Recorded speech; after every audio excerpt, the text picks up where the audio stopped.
The movie Planes, Trains, and Automobiles may soon be a relic of the past, replaced with somewhat safer trains, AI robo-trucks, and drones. But today, we're going to be examining autonomous trucks, drones, and supply chain visibility tech and how I learned to stop fearing my machine learning overlords and embrace this automation. We did, in fact, try to get an AI to read this, but we did not have enough time, so you will soon see Robo-Assistant Thomas eventually. But what's more important is going to be what's going to happen when, large carriers encounter this stuff. And what does it mean for everybody else? We talk about it all the time, but we're going to find that out today in this episode of Loaded and Rolled.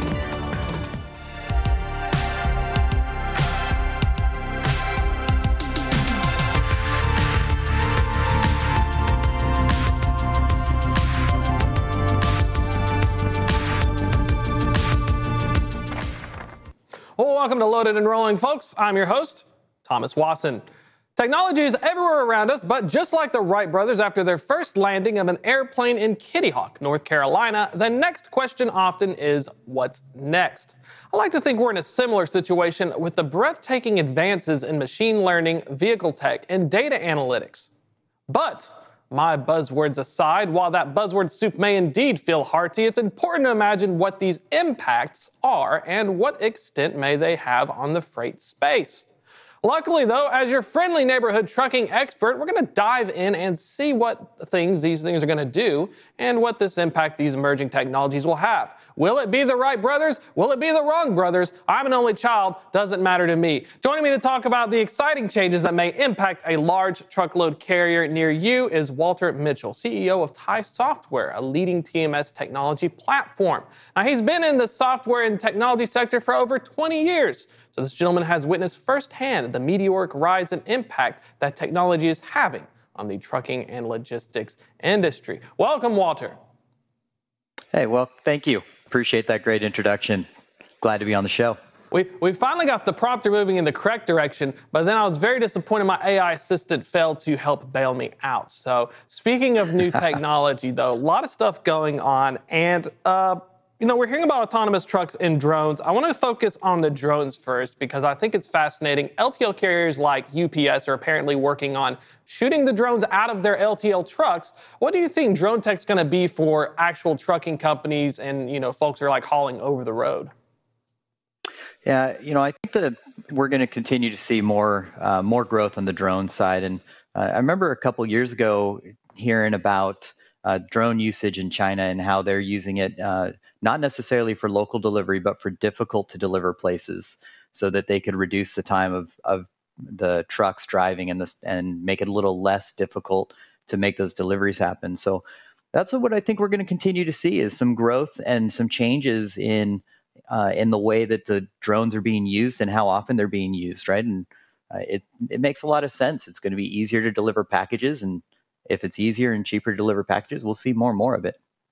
I'm kind of curious to see if, we'll hit autonomous trucks in a second as we see them testing. But if I'm a large truckload carrier, would I need to start looking at drones yet? Or would there literally be the opportunity to have like a little mini drone aircraft carrier where the trailer simply can house a few and then the top just rolls back and you send them straight up? Yeah, I don't see why that wouldn't be a real situation, right? I mean, whatever it takes to get them delivered makes a lot of sense. I think for the full truckload in the LTL space, it's a little ways off, though, because it does require a lot more power to lift 1,500 pounds than we'll see in the parcel space. And I'd say in the parcel space, we'll see it much quicker because, moving a 20-pound package or a 15-pound package is a lot different than 1,500 pounds. I'm waiting for that day where you get the giant Chinook drone to pick up the single pallet, and then we're going to have a real fun time if the pallet shifts, in transit. Autonomous trucking. We've seen some, sure. Testing going on right now. We've got a situation where a lot of truckload carriers are signing on to test a few routes, but kind of like where are we at right now, and what do you think will be the situation where trucking decides, well, let me just replace this whole middle segment and become like a poor man's LTL with a hub and spoke? Yeah, I think it's on its way there as well, too, right? And that's the nice thing about technology is, we know it's going to progress. We know it's coming, and we know it's moving along. But the thing that does tend to be the case with technology and these kinds of kind of a little bit intimidating types of shifts is they will happen slowly. it's not going to be overnight that we're going to see a transition and all of a sudden everybody's going to have a huge autonomous fleet. But we're going to see it in two places first. One of them will be those line haul segments that are a little more routine and mostly over a long straight run of road. But I think we'll see them in yards as well, and that'll probably be a place where we're going to see a lot of autonomous trucks and autonomous fleets building up is for yard management and some of the kind of routine tasks that happen to manage those yards and keep freight moving along. The robo yard, you can't call them yard dogs or yard jockeys. Well, it depends on what DC you go to. The yard movers, I guess, is the better part. Having it robotic. Yeah. That's right. We don't want to call our robots the wrong names, right? When they find out, they're thinking. They may see those sensors, but that doesn't mean they don't feel quite yet. I'd hate to make the road mover yard positioner software. We'll make an acronym out of it, like Wally. But so we've already hit that data analytics as well. New HR just for our robots. Yeah, RoboHR for the robo yard mover. I mean, there's the potential here. That's the right. AI-generated sensitivity training for your how to yield the right of way to the robot yard mover. I'm actually curious about that because you're almost going to feel this situation where, regardless of the tech, you're going to have this friction where you're going to see deployment in certain locations, but you're still going to see human drivers having to interact with this. And I'm always very curious if, when it comes down to push comes to shove for accidents and other problems, I wonder if it's going to be something where it turns out the robot was much better, and it was really just our fault to begin with because we didn't want to get out of the way or it couldn't move or something. I think that's definitely going to be the case. The thing with the robots is they're predictable, right? We know what they're going to do, we know how they're going to behave, and they have clear parameters of how they work, and they make less mistakes, because of those parameters. So there are unforeseen things that'll happen, of course. But if you keep them in a contained environment, they operate really, really well there. So yeah, for sure, we're going to see that the humans will have a little more mistakes and a little more error than the robots will. No pressure at all. I was wanting to switch gears a little bit. You've got extensive experience in software, logistics software as well. Tell us a little bit about the history of Tai. I was looking it up, and you all have been in this space for quite some time, so you all would have had to have seen, kind of the big rise between this TMS growth as well as all this technology, where back in the day we were barely figuring it out on a spreadsheet. Yeah. It's the years go by kind of quick. So I've been in TMS for about 20 years. And during that time, it's been really cool to see the way that the technologies have been leveraged and used in both the LTL and the full truckload space. And those are the areas we really specialize in at Tai is the LTL and full truckload, specifically around freight brokers. But watching the technology grow and change, it's been really fun to be a part of and to help promote that. And especially right in the last 3 years, the full truckload space has seen such tremendous technology improvements with the freight matching services and just managing carriers a little bit better and so forth. So it's been a great ride, and we've been really fortunate at Tai to be a part of that and help bring cutting edge technologies and highly competitive technologies and good visibility to freight brokers in that full truckload and LTL space. I think visibility is so interesting. I was at a large truckload carrier before many moons ago. And one of the most fascinating things I talked to with our folks, because some large asset-based carriers will develop their own homebrew method. And they had all this telematics data. They used ELDs. And the problem was it was either in a legacy database that was somewhere in in the middle of nowhere in terms of their stuff, or they were sitting on all of this data in terms of driver behaviors. They could anonymize it, look at mileage bands, where's this performing. It was fascinating to see that in spite of all that, even if you have the technology, if you don't know how to use the technology, do you feel like something that having a third-party TMS software to come in and be able to dig through it versus making it yourself, you think there's kind of some advantages and disadvantages? Because I had a rant and rave for the longest, 20 years worth of telematics data. You're just sitting there collecting dust. Yeah, the usage of data is probably more important than the collection of data, right? You have to collect it in order to use it, but using it is the critical piece there. You have to find ways to take that data and pivot it and work with it. So one of the advantages from working with an off-the-shelf application like the Tai system is that you can focus on how you want to pivot data and how you want to look at data rather than building it from the ground up. So you start with a framework that gets you most of what you need without having to start from scratch, right? So you're able to turn it around a lot faster and focus on the business analytics that help drive the company rather than focus on being a software company. You don't, as a freight company, you don't have time to be a software company and manage analytics. So work with an off-the-shelf package or work with packages that help get you further along, and it makes life a lot easier. And it's even something we do at Tai, the same thing in that, we're a software company. We have software developers on our team, but we're not going to build a CRM. We buy a CRM. It doesn't make sense to build it from the ground up when there's so many great CRMs out there that can be implemented.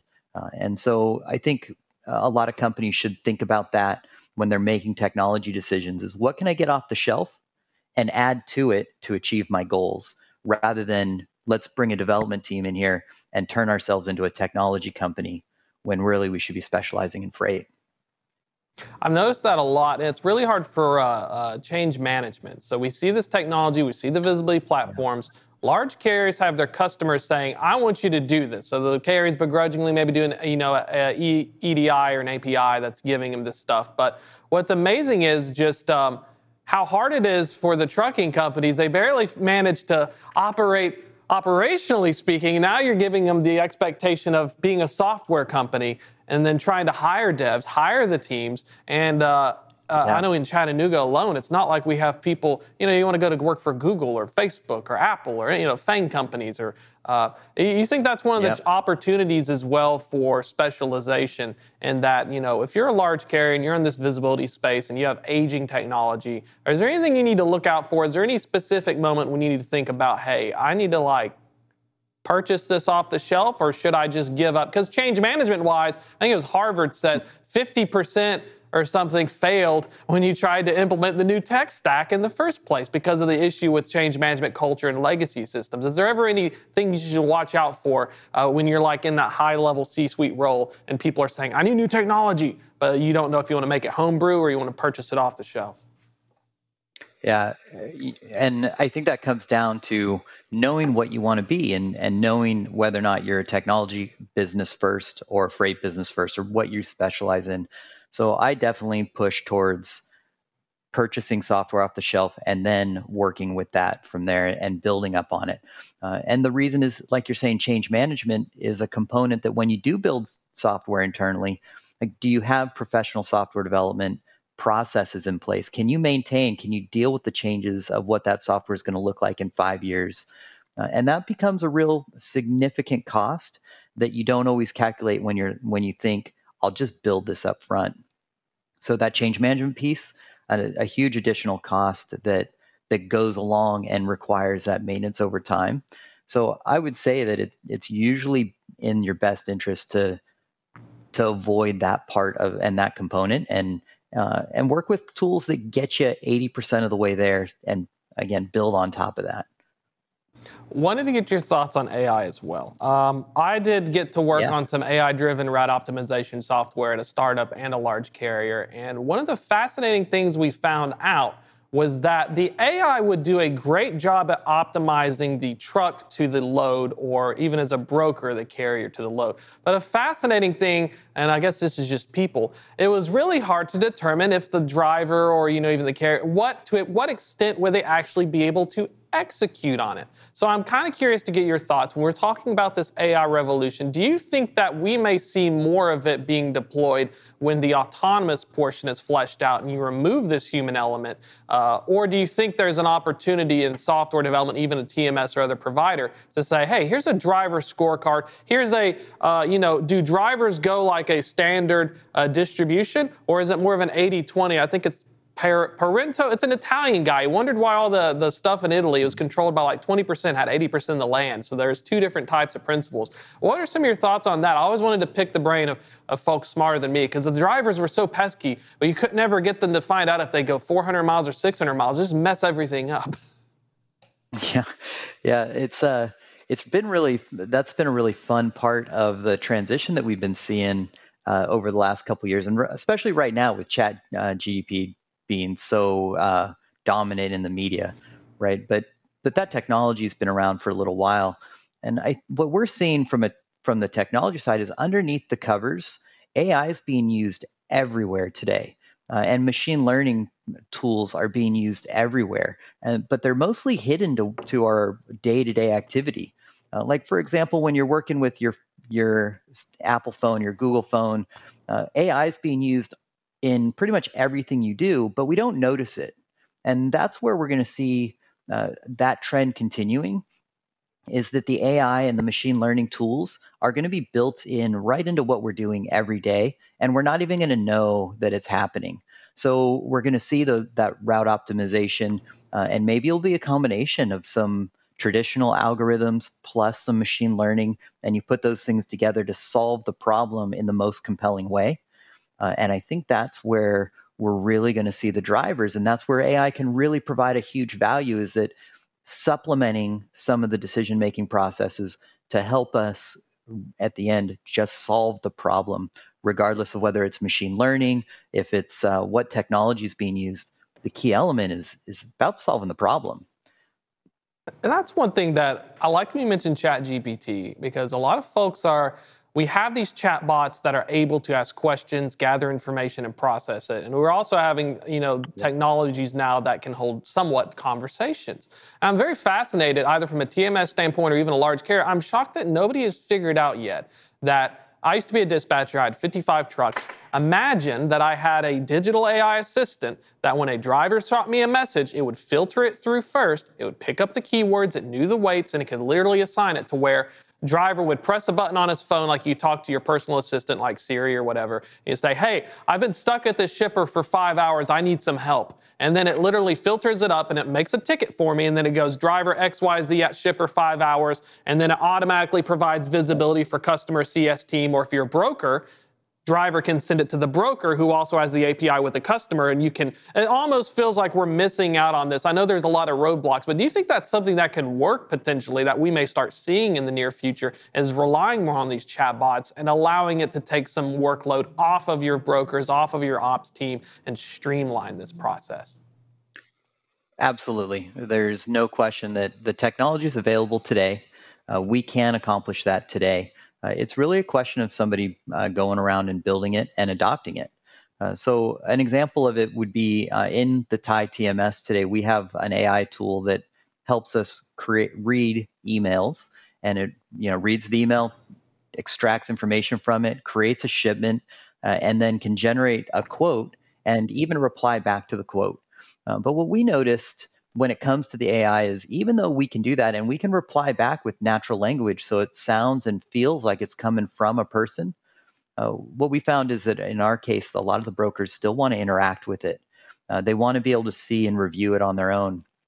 And that's totally okay. That's a great use of the human's time, is to receive the information, save them all the extra work of creating shipments and handling the legwork around it and generating the quote. So we do all of that for them, and then the person can just review it and then click send. So this is a good example of where the AI is working in the background and supplementing the human's work. And so when it comes to the drivers, I think we'll see the same thing.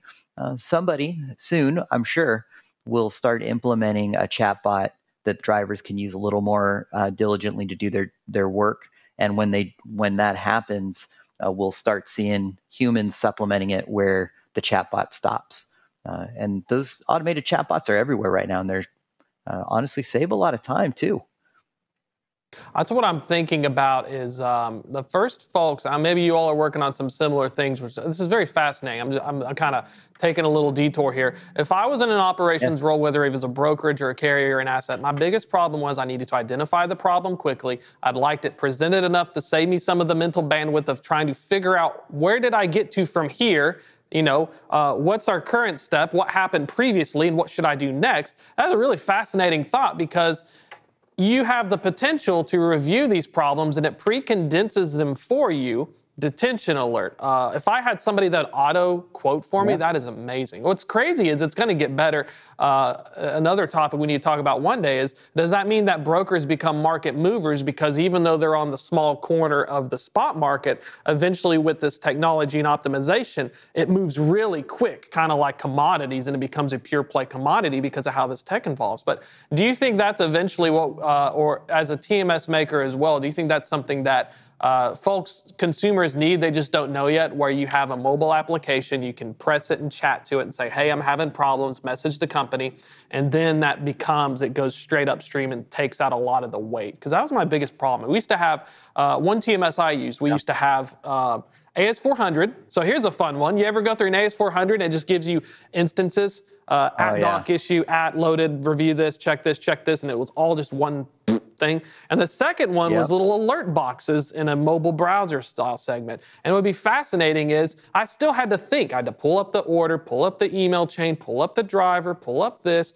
So you're saying theoretically we can remove all of that eventually by using the chatbots to help drive these issue creations or exception alerts. And then that could theoretically save me like half of my time. Instead of me thinking I'm losing my job, I got a co-pilot. Yeah, absolutely. And I mean, we're doing some of that today, but a little more focused on text messaging rather than the chatbot. But really, it's just a medium for communication, and we see it happening today anyway. Like, if you're a dispatcher today, you're grabbing your phone and sending a text message to your drivers to communicate with them. So there's no reason that needs to be done that way. It can be done in your TMS, and most of our phones can read our text messages to us and allow us to reply. So we're really close to that chatbot you're talking about, and in just the way we interact today. So, like for example, in our TMS, we can click on a whole handful of shipments and then just hit send check call, and it'll send text messages to the drivers and ask them for an update. And they can either reply back with an update or click on a link that helps them update it. So we're getting those check calls, and we're making it really easy for the drivers to do work with the broker. And that's one of the keys of trying to do this kind of the chatbot you're talking about, or leveraging any of the new technologies, is let's make it easy for people to work with us. Let's make it easy for people to get their job done. And I think that's one of the common misconceptions that comes with technology, is we all worry that the robots are going to replace us. But the reality of technology is it generates more jobs than it's removed. And that's what we see over time, is that there's more jobs being created, just the jobs are different. And that's what we're going to see with it, right? So now we're sending, instead of looking at that AS400 and scanning through that list, now we're able to, in our TMS, just check up a couple of boxes, text the driver, and get replies back without us interacting. It's making it easier for the driver to work with us. It's making it easier for the dispatcher to do their job. And that's the goal of technology. And that's, if we're implementing it right, that's what we should be doing. I'm very excited to see, especially what y'all are working on. Final thoughts here as well. I got a little under 3 minutes. Spoke with the folks at Uptake. Some really fascinating stuff. They talked about AI, machine learning back in the day, and they mentioned that the machine learning was useful, but you also have to know the weights to figure out what happens. Is that something you all see as well as you're working on your machine learning algorithms? Some companies make the really good algorithm, but I feel like some companies are also sleeping on the fact that you need the experts in the roles to tell them how to train the model, so that way it starts optimizing correctly. Oh, absolutely. So one of the things that we've learned over time is that building machine learning models is not about the technology, it's about business expertise. It's about knowing what is supposed to happen and what the predicted results really mean, and are they meaningful in context to the business. So when we look at it, and when we're building machine learning algorithms, we're taking a big pool of data, but it's not our technology team that is analyzing that data. The data scientists and the data science part of it is really important, but understanding the business results of what you're putting in and getting out is where the model really has to be turned and driven. And we see some great examples of it in the industry today, of where the models are being really intelligent about what they're taking in and sending out. But anyone working in machine learning knows real quick that you've got to have your business people involved and people who understand the industry, because just collecting data doesn't cut it. You got to digest it. I can make good food, but if it's not palpable, no one will eat it. Appreciate you coming on the show, Walter, so much. Folks want to learn more about Tide, get involved, check it out. What's the best way to get a hold of y'all? Yeah, you can reach us on our website. It's at www.tai-software.com. You can also find us on LinkedIn. We're under Tai Software, and we'd be happy to connect with you. Perfect. Walter, pleasure having you on as always. Looking forward to seeing what you're up to as well.